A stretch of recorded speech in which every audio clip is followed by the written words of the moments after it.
te voy a platicar en qué punto me encuentro yo en el sentido de mi entendimiento de la relación entre conciencia y cerebro, y quizá con eso le pueda yo contestar su pregunta. Bueno, en primer lugar, es muy claro ya que nosotros interactuamos con una matriz informacional, con un campo informacional, el cual contiene toda la información en cada una de sus porciones. Es una matriz informacional de tipo holográfico, pero no hay a ese nivel cualidad de la experiencia, no hay objetos separados unos de los otros, sino que es un campo informacional de una complejidad extraordinaria.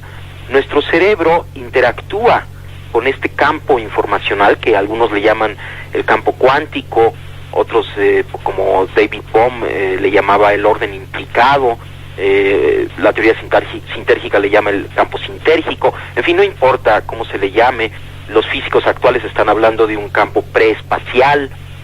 El cerebro interactúa con este campo y a partir de esta interacción, como una resultante final del procesamiento cerebral, aparece la realidad perceptual tal y como la conocemos. Esto es, los objetos con sus colores, con sus formas, con sus texturas. La información de estos objetos se encuentra en esta matriz informacional, pero no la cualidad. El cerebro está encargado de alguna manera de decodificar este campo informacional, y la resultante final es la realidad perceptual. Ahora, nosotros en general tenemos la confusión de ver la resultante final, en lugar de como resultante final, como estímulo primario. Y esto resulta de una incapacidad de acceso al proceso.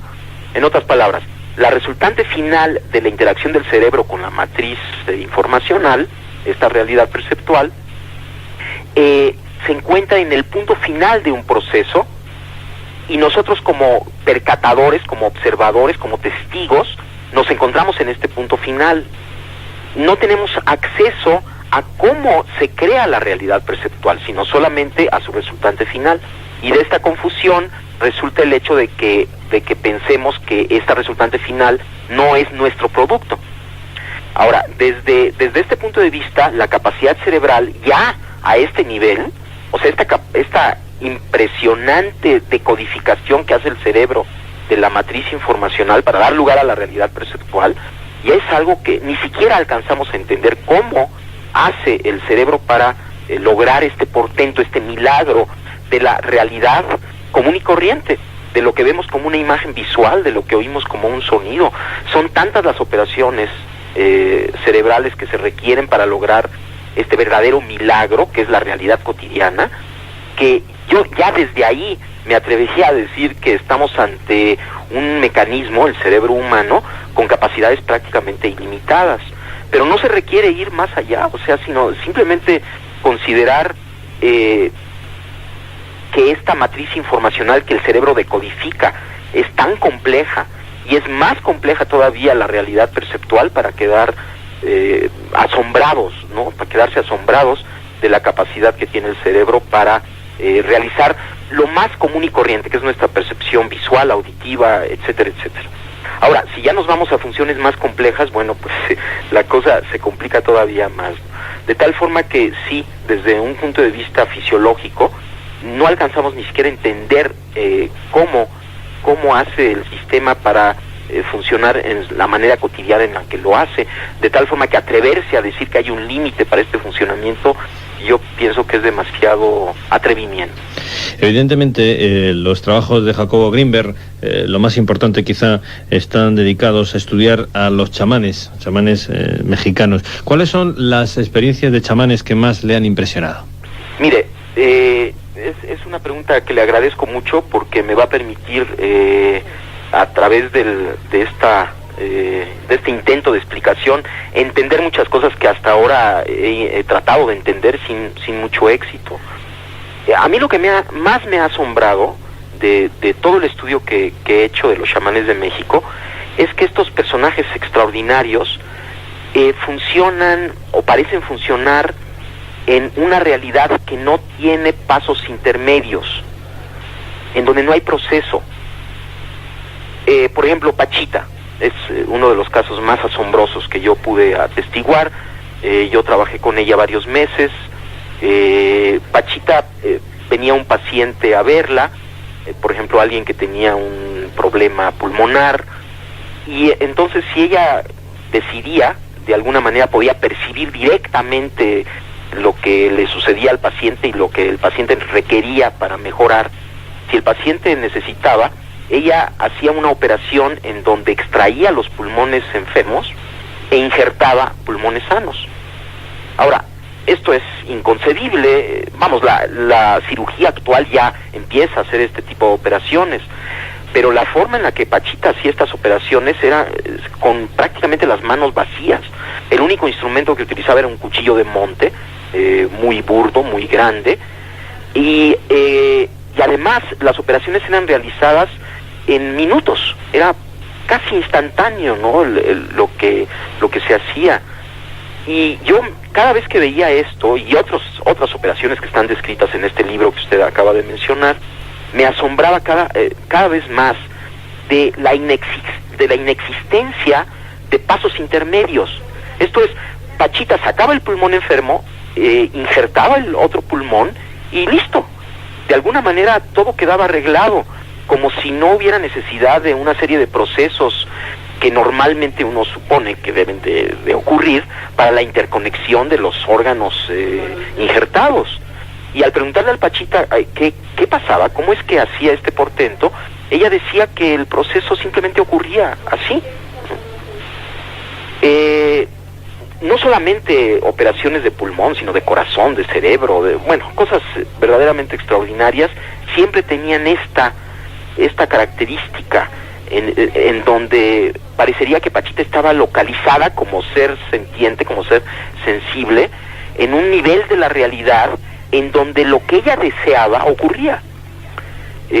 No había ningún mecanismo aparente, ¿no?, entre su deseo y la realización del deseo. Y si su deseo era materializar un objeto, el objeto aparecía mágicamente de la nada, o si su deseo era desaparecerlo, también ocurría. Esto era lo más asombroso, y a mí a lo que me ha llevado después de muchos años de reflexión este portento, ¿no?, que hacía Pachita, y otras cosas que han hecho otros chamanes, que sería muy largo de platicar. Esto lo he publicado en México en 7 volúmenes que se llaman Los Chamanes de México. En general, ellos, aunque ningún chamán que yo conocí llegó al nivel de Pachita, todos los chamanes, por ejemplo Don Panchito, un chamán maya, tenía esta misma característica de estar localizado en un nivel de conciencia directo que se manifestaba en su sensibilidad portentosa, ¿no?, en su capacidad de decodificar información en forma pues directa, yo pensaría. Ahora, yo he tratado de explicar esto en muchas formas y la verdad es que no he tenido mucho éxito, y lo último que he pensado, que le voy a platicar, es lo que más se acerca, de acuerdo con mis ideas, a un posible entendimiento de lo que sucedía. Decía antes que el cerebro, al interactuar con este campo informacional preespacial, como resultante final, crea la realidad perceptual. Ahora, lo que yo he pensado es que esta realidad que se crea, que es el producto final de un proceso cerebral, una vez creada, tiene una existencia real. Esto es, lo que estamos viendo, los colores, las formas, existen en el nivel en este nivel que estoy mencionando. O sea, son al mismo tiempo un producto final de un procesamiento, pero ya que está esto, tienen existencia real, pero existen como conciencia, no existen como materia, sino existen como conciencia. De acuerdo con esta idea, Pachita estaba localizada en esta conciencia directamente, ya en la creación, ya no había proceso, y las leyes de esta conciencia que llamamos mundo, que llamamos objetos, que en realidad es pura conciencia, de alguna manera ella las manejaba, y en este nivel no hay pasos intermedios, puesto que todo es conciencia, puesto que aún los objetos que percibimos son esta resultante final, son parte de la conciencia. Entonces, si uno está totalmente localizado ahí, si uno no tiene ninguna duda acerca de que la realidad es ese nivel, entonces uno simplemente funciona en ese nivel con las leyes de ese nivel. De tal forma que esto es lo que yo estoy empezando a concluir después de 15 años, ¿no?, de estar pensando acerca de y tratando de explicarme qué es lo que sucedía con Pachita. Y si se fija, la explicación es de lo más sencilla que hay y al mismo tiempo de lo más complejo, como creo lo que tiene más valor, ¿no?, que es al mismo tiempo muy simple, muy sencillo, pero al mismo tiempo muy complejo. Quizás su teoría sintérgica sea el puente perfecto para entender la realidad entre el universo cuántico subatómico y el orden implicado de David Bohm. Exactamente. Y además yo pienso que es el inicio. Para mí se ha convertido esta nueva idea que estoy teniendo en una fuente inagotable de aventuras de la conciencia, en mi propia conciencia, porque obviamente esta idea no es nada más intelectual, ¿no?, sino viene de una vivencia, y estoy intentando vivir en ese nivel, ¿no?, intentando recordar todo el tiempo esto y ver qué es lo que sucede, y es verdaderamente precioso, ¿no? Uno acepta esta realidad como un milagro, como una creación, como parte de la conciencia, se santifica lo cotidiano. Hay una serie de efectos muy bellos, ¿no?, que todo se llena de amor, hay una hermandad enorme entre todo, porque uno entiende que en ese nivel todo está unificado. Los estudios realizados a chamanes como Rodolfo Flores, que estuvo en nuestro programa, recordarán nuestros oyentes antes de verano, unen la ciencia con la unidad espiritual de conciencia que ellos perciben. Definitivamente sí.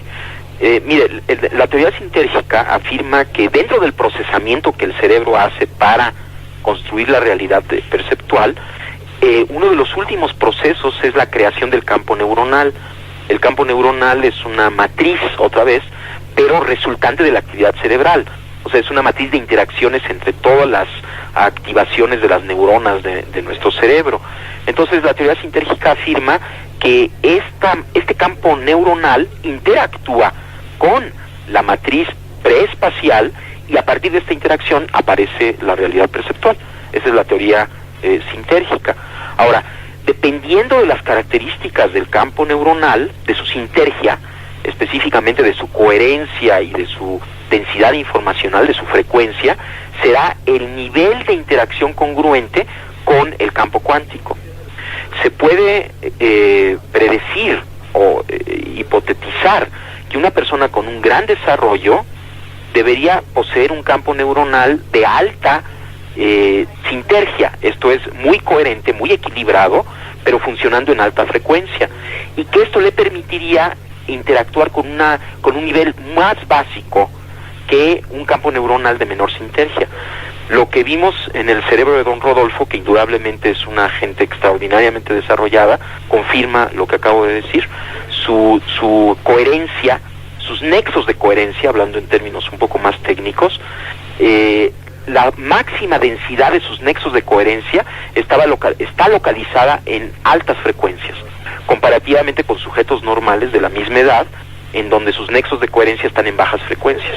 De tal forma que la evidencia que estamos obteniendo a nivel de laboratorio está confirmando la teoría sintérgica y avalando todas estas ideas que he mencionado.